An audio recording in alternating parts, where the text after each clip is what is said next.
할렐루야. 하나님의 은혜와 평강이 이 아침에도 여러분들과 함께하길 바랍니다.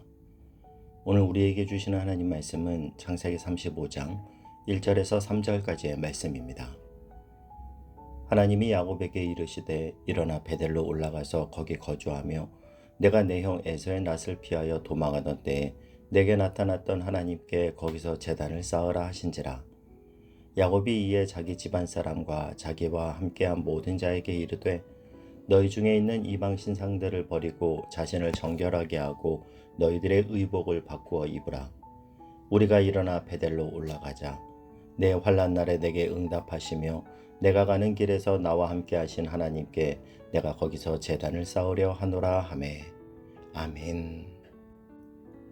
우리는 계속해서 야곱의 인생을 살펴보고 있는데요. 야곱은 형 에서의 장자권을 뺏기 위해 아버지와 형을 속이다가 그 일이 발각되자 분노하는 에서를 피해 외삼촌 라반의 집으로 도주합니다. 그 여정 중에 야곱은 베델이라는 곳에 이르게 되고 바로 그곳에서 하나님을 만나게 되죠. 이 베델은 하나님이라는 존재가 야곱의 인생에 처음 들어왔던 장소였습니다. 다른 말로 베델은 야곱에게 있어서 하나님과의 첫사랑의 장소였던 것이죠. 베델에서 하나님은 야곱에게 약속하십니다.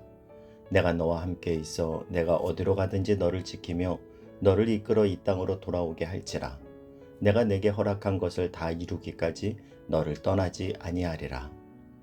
그 감격으로 야곱은 외삼촌 라반의 집에서 20년 가까이 머물면서 두 아내를 만났고 엄청난 거부가 되었습니다.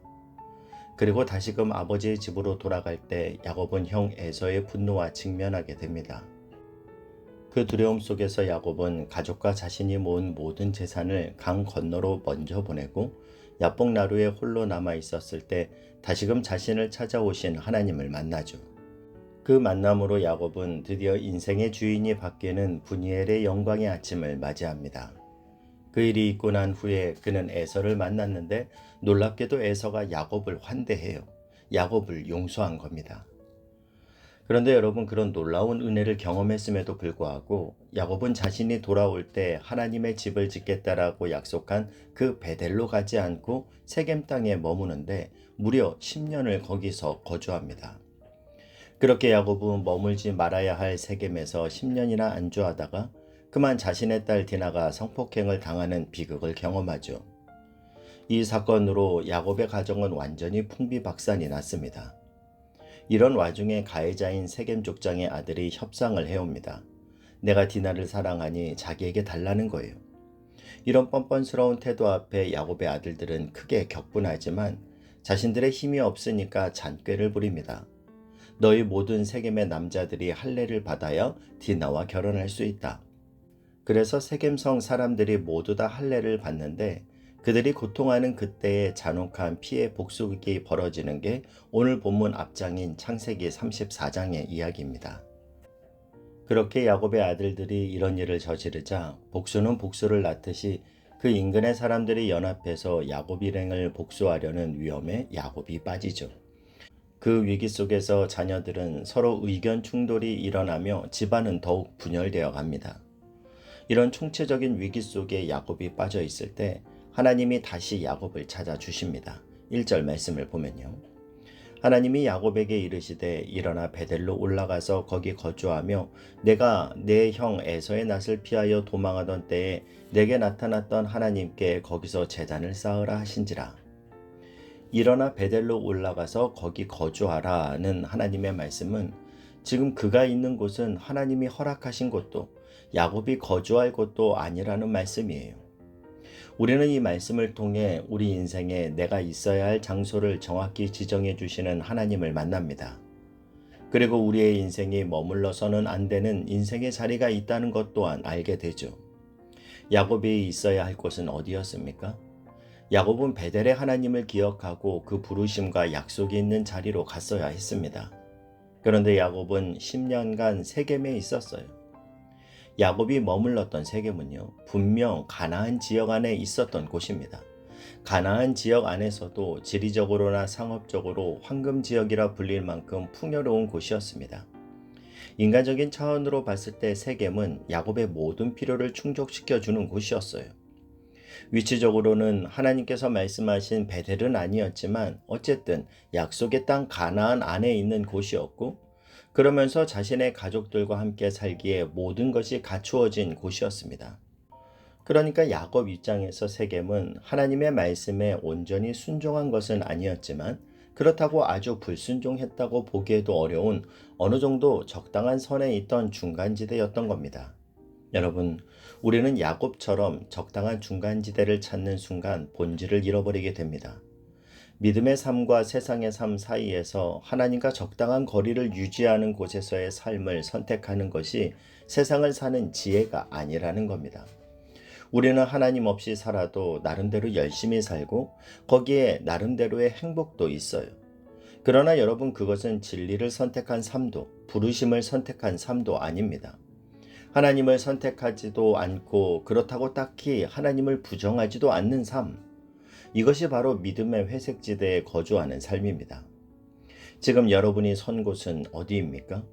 여러분의 인생은 지금 어디에 자리를 잡고 있습니까? 저는 저와 여러분이 영적인 회색지대를 벗어나 하나님이 부르시는 베델에 있기를 바라고, 하나님이 부르시는 믿음의 도전과 믿음의 항해를 다시 출발하시기를 주님의 이름으로 축복합니다. 그 위기의 순간 하나님이 야곱을 찾아오시는데요. 하나님이 야곱에게 이르시되, 여러분, 인간의 위기, 인간의 절망적인 상황은 곧 하나님의 또 다른 출발점이 된다라는 이 사실을 여러분 꼭 기억할 수 있기를 바랍니다. 식물에도 생장점이라는 것이 있듯 신앙에도 생장점이 있습니다. 우리의 신앙은 늘 어떤 위기를 만나 전환점에 설 때 하나님께서는 그 위기를 하나의 믿음의 생장점으로 만드십니다. 우리가 우리의 문제를 해결할 길이 없다고 낙심하는 바로 그 순간이 하나님께는 오히려 새로운 믿음을 위한 하나님의 일을 시작하는 순간이라는 사실입니다. 이런 관점에서 본다면 고통은 변장하고 찾아오는 하나님의 축복임에 틀림없습니다. 여러분, 지금 무엇 때문에 마음이 힘드시고 무엇 때문에 불면의 밤을 보내고 계십니까? 하나님께서는 그 고통의 과정을 통하여 우리에게 영적 백신 주사를 놓기를 원하시고, 그 일은 우리를 향한 하나님의 계획하심이 선명하게 나타나는 전조임을 믿으실 수 있기를 바랍니다. 그렇게 위기를 만난 야곱을 하나님이 찾아오셔서 굉장히 중요한 지침을 야곱에게 주시는데요. 일어나 베델로 올라가라는 거예요. 그리고 거기서 단을 쌓으라는 겁니다. 여러분, 왜 하나님은 위기를 맞은 야곱에게 베델로 올라가라고 말씀하셨을까요? 세겜이 야곱의 인생에 많은 필요를 채워주고 만족하며 안주할 수 있는 땅이었음에도 불구하고 하나님이 이곳을 벗어나 베델로 가라고 하시는 이유는 그곳에서의 삶은 하나님을 향한 사랑이 없는 삶이었기 때문입니다. 베델은 야곱이 아버지와 형을 속이고 형 에서의 분노를 피해 야반 도주하듯 도망가던 인생의 밑바닥에서 그의 삶을 지탱하셨던 그 하나님의 사랑을 만났던 장소였습니다. 베델로 다시 부르시는 하나님의 의도는 하나님은 야곱에게 잊혀진 그 사랑이 회복되기를 원하셨기 때문이에요. 야곱의 인생을 다시 부르시고 다시 그를 소유하시고 다시 그와 사랑하시며 다시 그와 동행하시기를 원하시는 하나님의 사랑이 그를 베델로 부르시는 하나님의 목적이었습니다.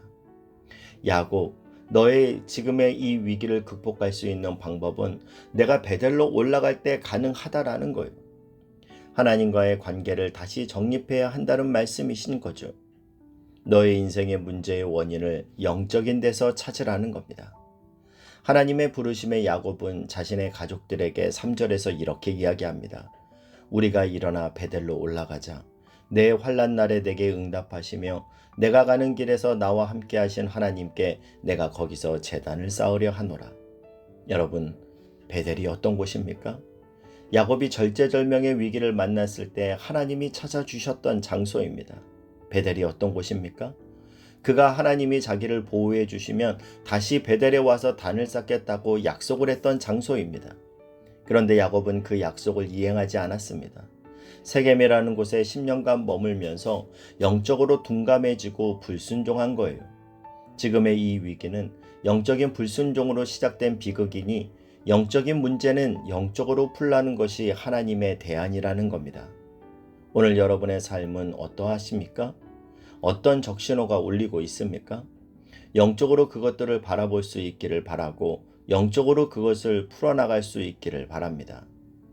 내 삶이 뭔가 정상에서 벗어난 것 같고 삶의 이런저런 무질서로 어그러져 가는 것처럼 여겨지신다면 여러분, 우리는 베델로 올라가야 합니다. 하나님은 오늘도 우리의 삶의 문제를 하나님과의 관계 안에서 찾기를 원하십니다. 여러분, 이 아침 주님 앞으로 나아가십시오. 주님과의 관계를 다시금 회복하십시오. 주님께 드렸던 여러분의 그 깊고 순결한 사랑의 고백을 다시금 드리십시오. 바로 그것에서 우리 인생의 실마리는 풀리게 될 줄 믿습니다. 어제보다 오늘 더 주님을 사랑하며 오늘도 우리를 부르시는 주님의 품 안에서 삶의 길을 찾는 저와 여러분이 될 수 있길 주님의 이름으로 축복합니다. 기도하겠습니다. 사랑하는 하나님, 주님의 사랑의 손이 우리와 함께 하시는 줄 믿습니다. 그 손의 능력이 오늘도 우리 가운데 새 힘과 능력과 소망이 되는 줄 믿습니다. 우리를 영적 베델로 인도하여 주셔서 하나님을 향한 구별된 사랑을 드리게 하여 주옵소서. 예수님의 이름으로 기도하옵나이다. 아멘.